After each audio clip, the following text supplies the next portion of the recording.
Olá pessoal, sejam bem-vindos ao canal do Instituto Gênesis. Eu sou Fagner Sand, um dos diretores e fundadores do Instituto. Hoje eu quero trazer para vocês breves palavras sobre a liberdade religiosa e a sua aplicação nas relações do trabalho. Mas antes disso, se você ainda não está inscrito no nosso canal, faça a sua inscrição agora. Clique aí no inscreva-se, se inscreva imediatamente e também ative o sininho de notificações.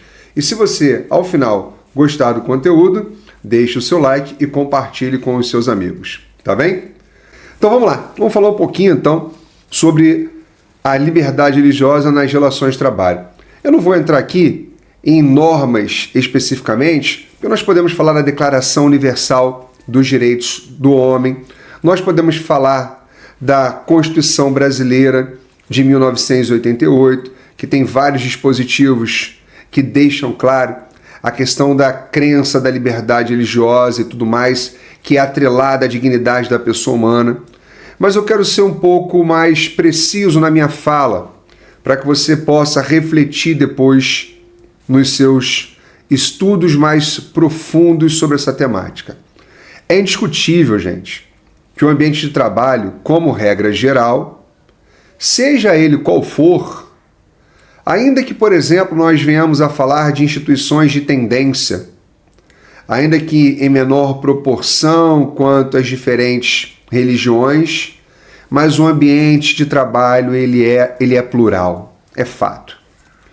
E é uma decorrência natural em razão da sociedade ser pluralista por natureza. O pluralismo político, como nós sabemos, está lá na Constituição Brasileira, é o fundamento maior de uma sociedade democrática.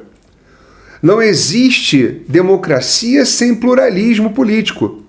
Não é monismo político, é pluralismo político. E o pluralismo político não está atrelado necessariamente com pluralidade partidária.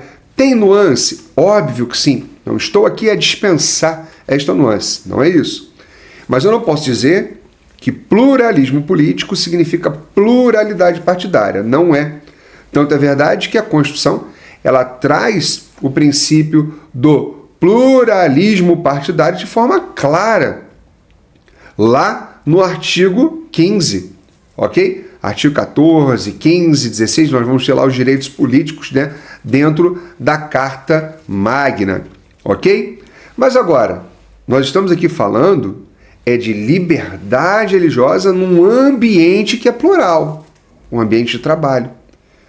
E como eu acabei de registrar, é supernatural. Por quê? É evidente que quanto mais pessoas eu tenho no ambiente de trabalho, mais plural ele é. Marca a característica de uma sociedade democrática, de uma sociedade plural.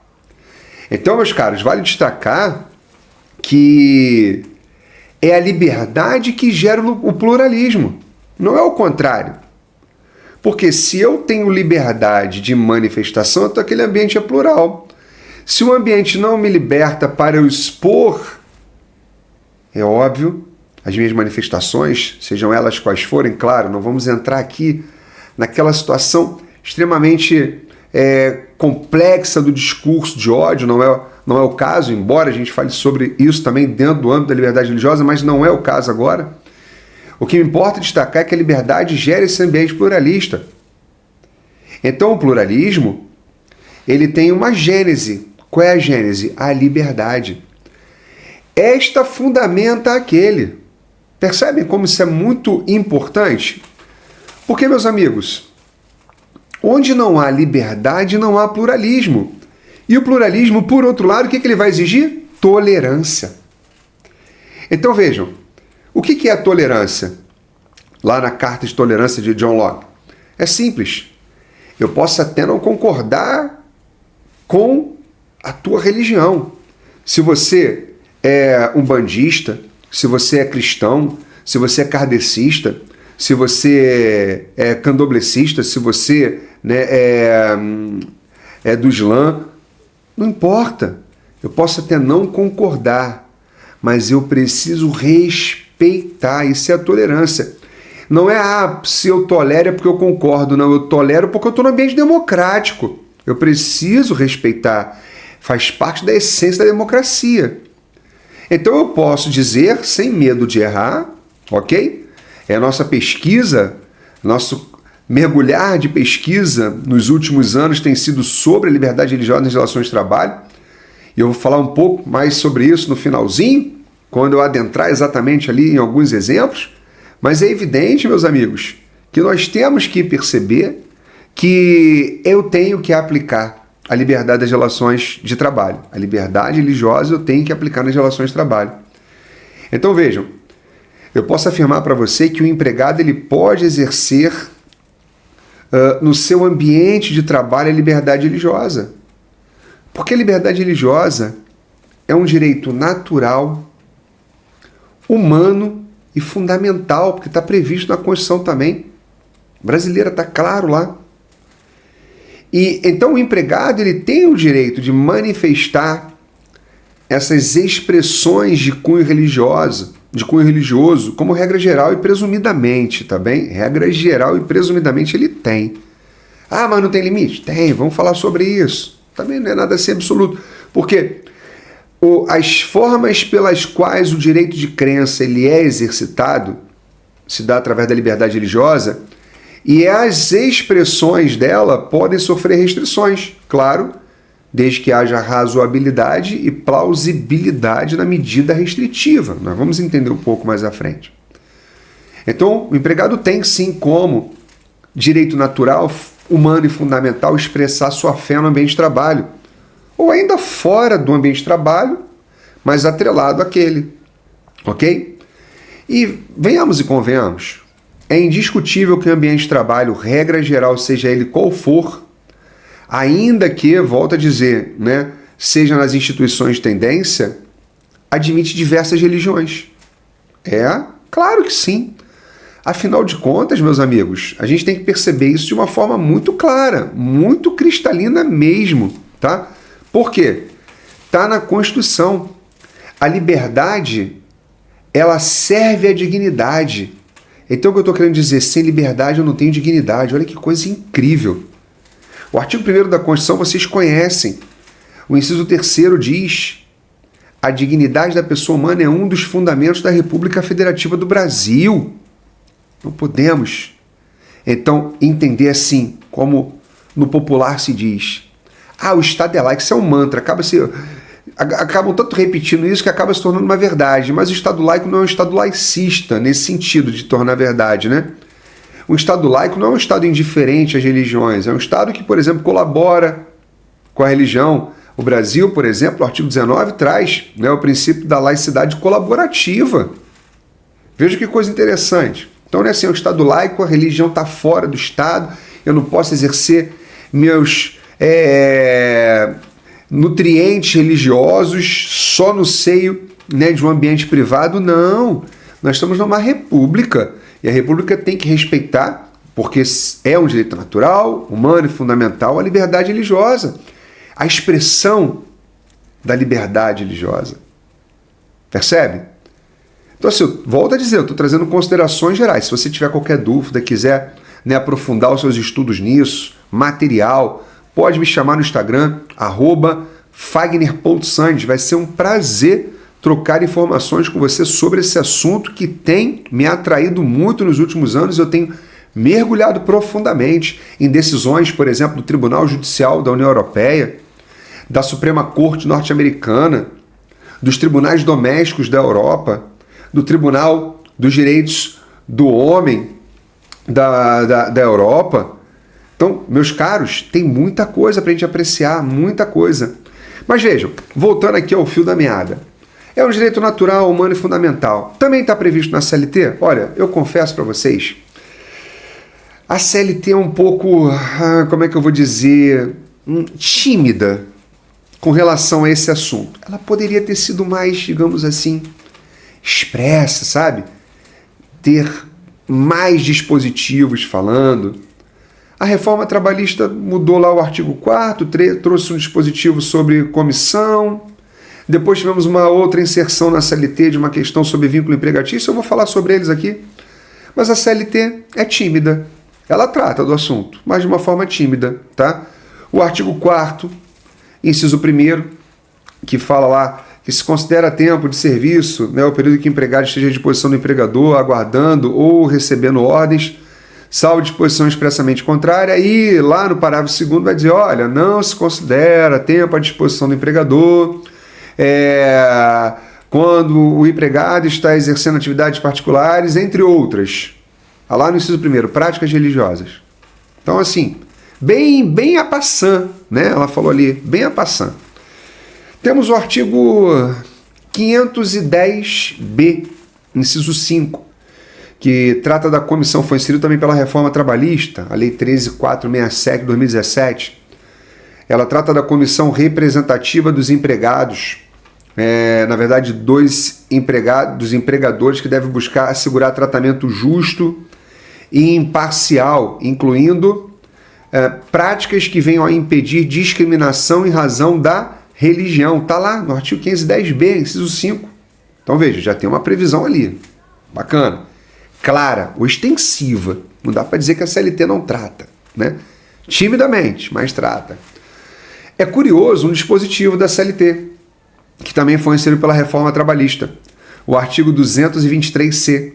Ele não trata assim de uma forma específica do tema liberdade religiosa, mas ele fala lá que a honra, a intimidade, a imagem, a autoestima e, dentre outros, a liberdade de ação são bens jurídicos tutelados inerentes à pessoa física. Liberdade de ação, então eu tenho a liberdade de expor as minhas convicções religiosas, então eu estaria ali protegido? Implicitamente, no meu modo de ver, sim, tá? Agora, nós tivemos em 2023, pela Lei 10.467, a inclusão dos parágrafos 2º e 3º no artigo 442 da CLT, para dizer o seguinte, na verdade, não teve nenhuma novidade jurídica nessa inclusão, tá bem, gente? Teve uma novidade legislativa, mas a jurisprudência do TST já trata desse assunto há muito tempo. TST é o Tribunal Superior do Trabalho. Mas eu vou falar para vocês o que diz esse dispositivo, não literalmente com essas palavras, mas essa é a essência. Não existe vínculo empregatício entre as instituições religiosas de qualquer denominação que seja a Igreja Católica, seja a Igreja Evangélica, ok? Seja o Centro Kardecista, não existe, tá?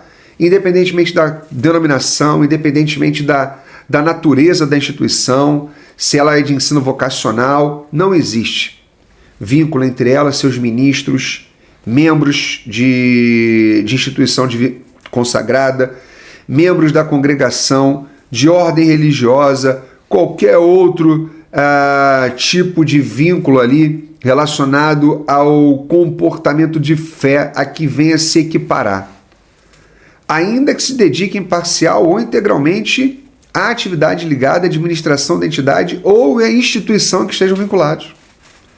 Vejam que coisa interessante, não tem vínculo, tá? E ela vai além.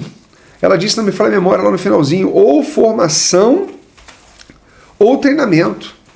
Aí vem o parágrafo 3º e vai falar o seguinte, olha, o que eu estou falando ali no parágrafo 2º não se aplica caso haja desvirtuamento da finalidade religiosa e voluntária.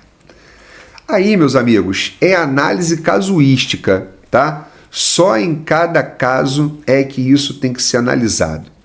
Agora, pergunta que normalmente se faz é, o empregador é obrigado a aceitar a liberdade religiosa do empregado? Em princípio, sim. Por quê? Porque ele deve respeitar a liberdade religiosa do seu empregado, guardadas as devidas proporções. Na verdade, inclusive, o empregador, ele cumpre a sua função social quando ele respeita o direito fundamental do empregado à sua liberdade religiosa. Gente, é inegável que a religião está no mundo corporativo, tá?